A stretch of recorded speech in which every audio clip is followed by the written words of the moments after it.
Dans cette vidéo, on va voir ensemble comment ajouter une image sur WordPress.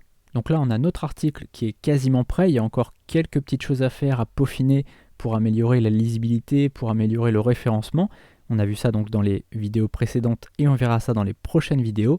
Mais juste avant, je voulais te montrer comment ajouter une image, puisque ça a un intérêt à la fois pour le lecteur qui va vraiment être immergé dans l'article avec une image. On dit qu'une image vaut 1000 mots.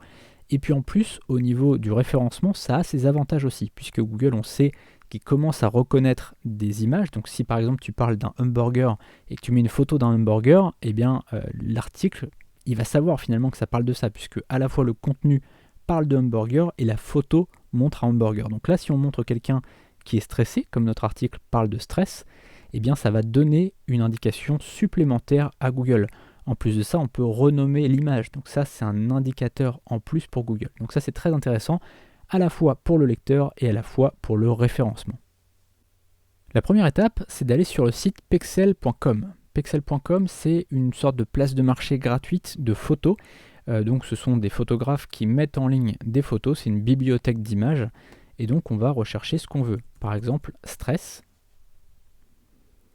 Et là, on va avoir des photos par rapport justement au stress. Donc là, on peut voir pas mal de photos.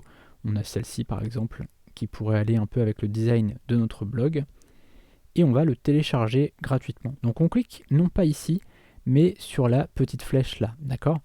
Et tu vois que par défaut, si on avait téléchargé gratuitement en cliquant ici, ça nous l'aurait mise en 6105 pixels. C'est beaucoup en largeur. 6105 pixels, c'est largement trop. Nous, on va prendre 1280, c'est largement suffisant. Télécharger gratuitement. Alors pourquoi on ne prend pas plus? Puisque sinon ça serait finalement mauvais pour notre référencement, étant donné que ça ralentirait notre site. C'est la fin de cet extrait. Si tu veux accéder à l'ensemble de cette vidéo, mais aussi à des dizaines d'autres vidéos, je t'invite à rejoindre la formation. Elle est juste en dessous dans la description. Tu as le lien vers cette formation référencement web, mais tu as aussi le lien vers mes formations gratuites et vers mes formations premium. Je t'invite donc à aller voir dans la description sous la vidéo. À très bientôt.